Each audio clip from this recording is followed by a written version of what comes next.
खडसेंबाबत 2 दिवसात बोलेन अशी प्रतिक्रिया राष्ट्रवादीचे प्रदेशाध्यक्ष जयंत पाटील यांनी दिली आहे। तर खडसे भाजपचे ज्येष्ठ नेते आहेत, ते कुठेही जाणार नाहीत असा विश्वास भाजपचे प्रदेशाध्यक्ष चंद्रकांत पाटील यांनी व्यक्त केला आहे।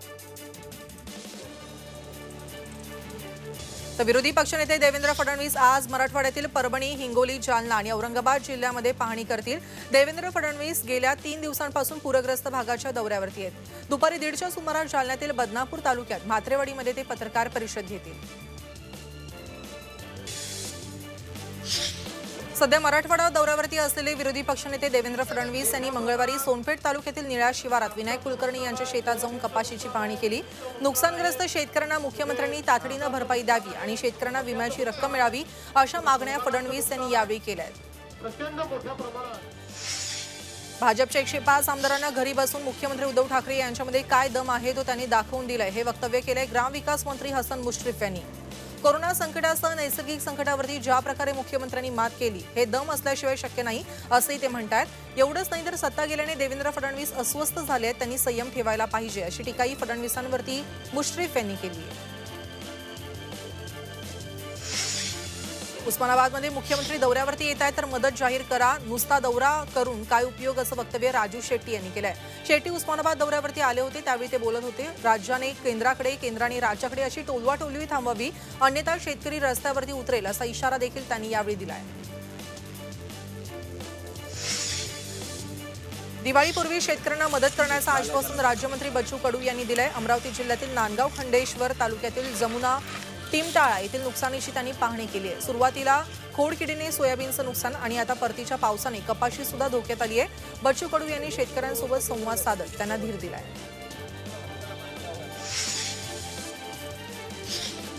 तर फळपीक विमा योजनेमध्ये निकष बदलल्यामुळे कोकणातले बागायतदार अडचणीमध्ये आलेत। या योजनेतल्या अवकाळी 10 मिलीमीटर पावसाचा निकष 25 मिलीमीटर पर्यंत वाढवलाय आणि 37 अंश तापमान सलग 3 दिवस झालं तरच भरपाई मिळणार। पण या निकषांनी नुकसान होणार असेल तर याबाबत कृषी मंत्र्यांना अवगत करू असंही पालकमंत्री उदय सामंत यांनी म्हटलंय। निसर्गाचा कोप हा कोणत्याही पक्षाचा वा सरकारचा नसतो। संकटातल्या प्रत्येकाला मदत करणं हे खरं तर महाविकास आघाडीचं प्रथम कर्तव्य आहे असं मत व्यक्त केलंय वैद्यकीय शिक्षण मंत्र्यांनी। कोरोनानंतर परतीच्या पावसानं शेतकरी पुरता हतबल झालाय। नुकसानीची पाहणी करून मदतीचं आश्वासन अमित देशमुख यांनी दिलंय। त्यांनी बीडच्या खांडवी परिसरामध्ये काल पाहणी केली। केळी उत्पादक शेतकऱ्यांना बदललेल्या निकषांमुळे विम्याचा लाभ होत नसल्याच्या तक्रारीची दखल आता मुख्यमंत्र्यांनी घेतली आहे। मुख्यमंत्र्यांनी तातडीनं कृषी विभाग आणि पीक विमा अधिकाऱ्यांसोबत बैठक घेतली। या बैठकीमध्ये त्यांनी नुकसान भरपाई संदर्भात मार्ग काढण्याचे निर्देश दिले आहेत। या बैठकीला कृषी मंत्री दादा भुसे आणि जळगाव जिल्ह्याचे पालकमंत्री गुलाबराव पाटील सुद्धा उपस्थित होते। मराठवाड्यात आतापर्यंत 69% शेतजमिनीमध्ये पंचनामे करण्यात आले असून 23,30,466 हेक्टर शेतीचं नुकसान झाल्याचा प्राथमिक अंदाज औरंगाबाद विभागीय आयुक्तालयाकडून वर्तवण्यात आलाय। अतिवृष्टीचा 30,09,766 शेतकऱ्यांच्या शेतीला तडाखा बसला। सर्वात जास्त फटका बसलेल्या उस्मानाबाद जिल्ह्यात 3,000 एकर जमिनीची पूर्णपणे माती वाहून गेली आहे। मुख्यमंत्री विरोधी पक्षनेते पश्चिम महाराष्ट्र मराठवाड्याचे दौरे करतायत, पण परतीच्या पावसाने वाशिम जिल्ह्यामध्येही मोठं नुकसान झालंय। इकडे कुणीही फिरकलं नाही। आता तरी मुख्यमंत्र्यांनी पाहणी करून मदत जाहीर करण्याची मागणी त्यांनी केली आहे। यासाठी प्रहार जनशक्ती पक्षाने मालेगाव तहसील कार्यालयासमोर ठिय्या आंदोलन केलंय। सरकारने राज्यात ओला दुष्काळ जाहीर करावा, प्रति एकरी 50,000 रुपये द्यावे या मागणीसाठी आज बारामतीमध्ये आंदोलन करण्यात आलं। राष्ट्रीय समाज पक्षानं प्रशासकीय भवनासमोर बोंबमारो आंदोलन केलं। यावेळी शेतमालाची होळी करण्यात आली असून महाविकास आघाडी सरकारचा निषेध आंदोलकांनी नोंदवला आहे।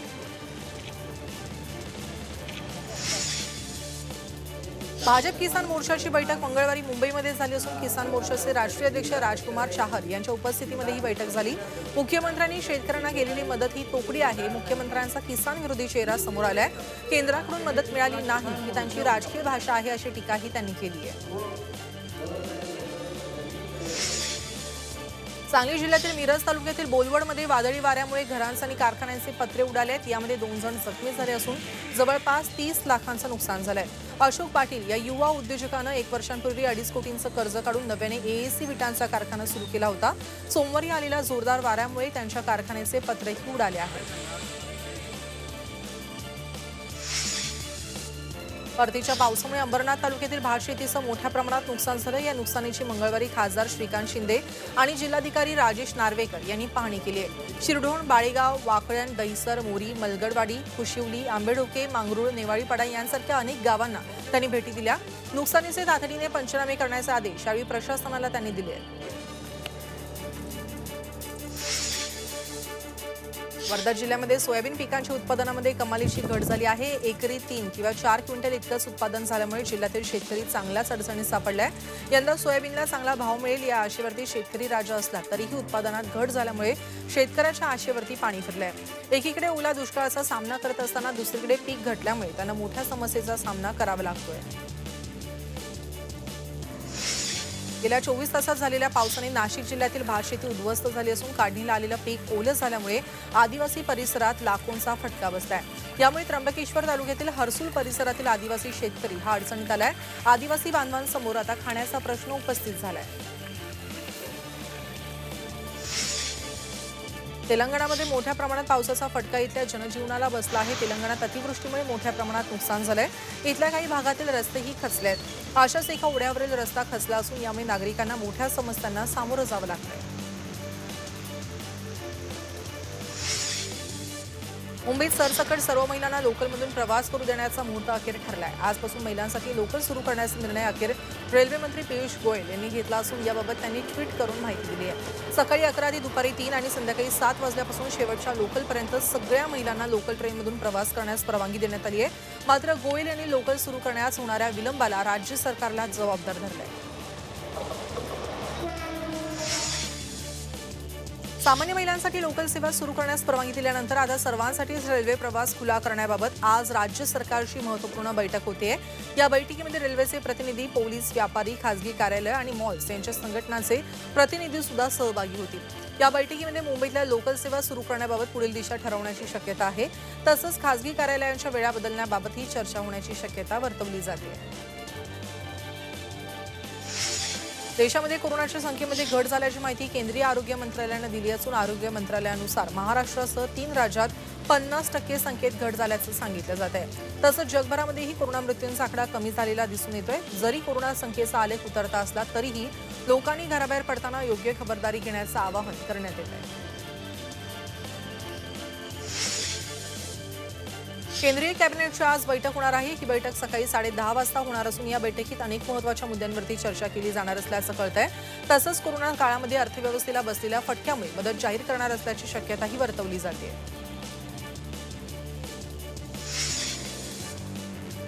कोरोनाच्या संकटामध्ये नफेखोरी करणाऱ्या मास्क निर्मात्या कंपन्यांना राज्य सरकारने चांगलाच दणका दिलाय। राज्य सरकारने मास्कचे दर निश्चित केले असून निश्चित केलेल्या किमतीलाच मास्क विकणं बंधनकारक करण्यात आलंय। N95 मास्क 19 रुपयांपासून 49 रुपयांपर्यंत विकता येईल तर साधा मास्क 3 रुपयांना विकता येईल। जास्त किमतीला मास्क विकणाऱ्यांवरती आता कारवाई होणार आहे।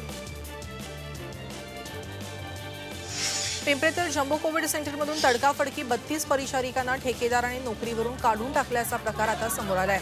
कोरोनाबाधित रुग्णांची वाढती आकडेवारी पाहता नेहरू नगरमध्ये महापालिकेनं जम्बो कोविड सेंटर उभारलं। मात्र गेल्या 1 महिन्यापासून दिवसरात्र कोरोनाबाधितांची सेवा करणाऱ्या परिचारिकांना मात्र कामावरून काढून टाकण्यात आलंय। रायगडमध्ये दिवसभरात 181 रुग्ण आढळले असून आतापर्यंत एकूण रुग्ण 52,371 सापडलेत। मंगळवारी दिवसभरात बरे झालेले रुग्ण 266 असून 48,869 जण कोरोनामुक्त झालेत। दिवसभरामध्ये 14 जणांचा मृत्यू झाला असून सध्या उपचार घेत असलेले रुग्ण 2014 आहेत।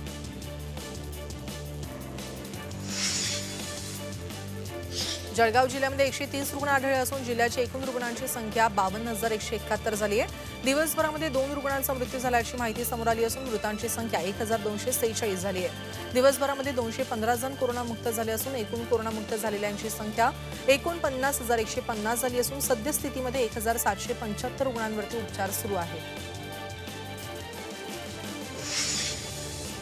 वाशिम जिल्ह्यामध्ये 32 कोरोना रुग्ण सापडले असून दिवसभरात 66 जण कोरोनामुक्त झाले आहेत। जिल्ह्यामध्ये आतापर्यंत 5,434 रुग्ण आढळले आहेत। सद्यस्थितीमध्ये 642 ऍक्टिव्ह रुग्ण असून आतापर्यंत 4,774 जणांना डिस्चार्ज मिळालाय।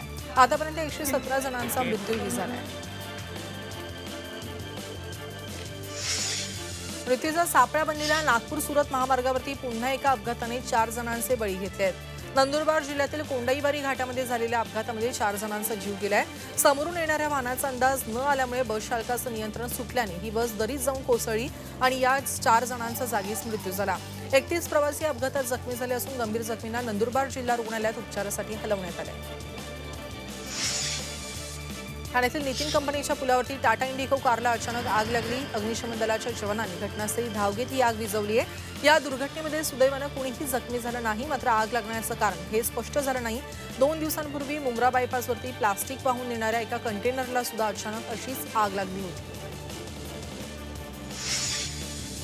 लुधियानामध्ये उभ्या असलेल्या एका ट्रकला अचानक आग लागल्याची घटना घडली आहे। यामध्ये कोणतीही जीवितहानी झाली नसली तरीही मोठ्या प्रमाणात ट्रकमध्ये मालाचं नुकसान झालंय। नेमकी आग कशाने लागली हे अस्पष्ट असून तपास सध्या सुरू आहे।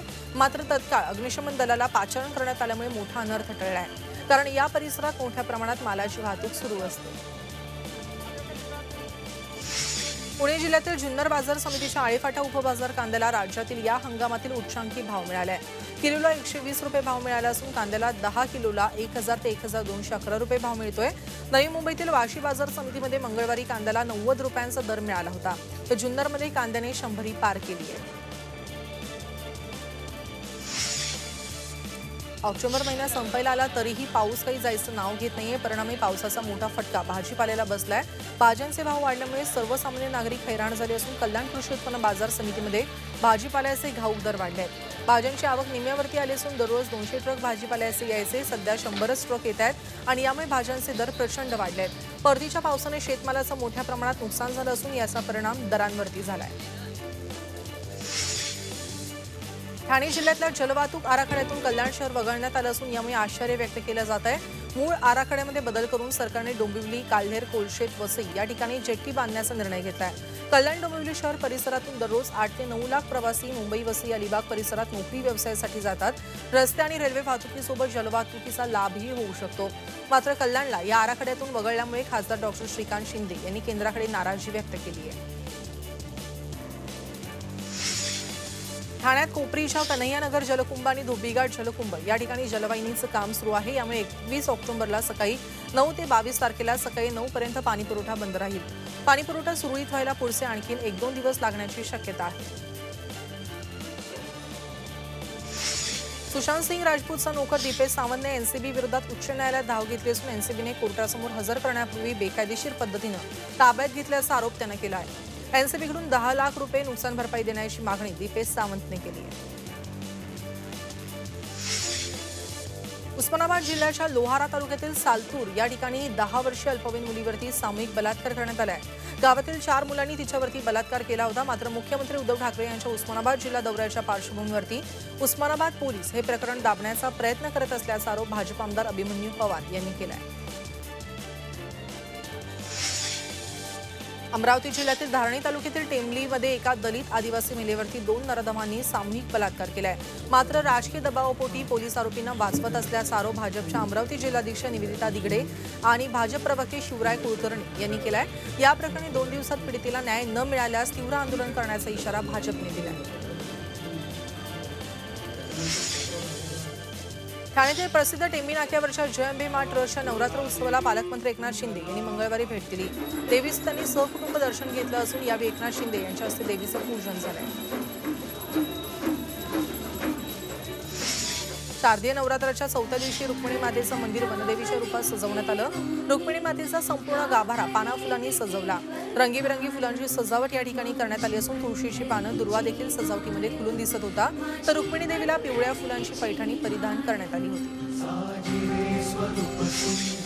शारदीय नवरात्र उत्सवानिमित्त मंगळवारी कोल्हापूरच्या करवीर निवासिनी अंबाबाई देवीची ओंकाररूपिणी स्वरूपात पूजा मांडण्यात आली। कालची पूजा मकरंद मुनीश्वर आणि माधव मुनीश्वर यांनी केली। चतुर्थीला करवीर निवासिनी आपल्या व्यापक स्वरूपात विराजमान झाली आणि करवीर निवासिनीचं सहस्त्रनाम स्तोत्र भक्तांसाठी करण्यात आलं। रत्नागिरी जिल्ह्यातल्या आडिवरे गावच्या महाकालीचा नवरात्रोत्सव उत्साहात साजरा होतो। कोल्हापूरच्या महालक्ष्मीप्रमाणे हिला प्रति महाकाली म्हणून ओळखलं जातं, पण यंदा शुकशुकाट आहे। या मंदिराला टाळं आहे। भाविक बाहेरूनच दर्शन घेत आहेत। पश्चिम महाराष्ट्रामध्येही भाविक येत असतात। यंदा देवीचा उत्सव मोजक्या लोकांच्या उपस्थितीमध्ये पार पडतोय।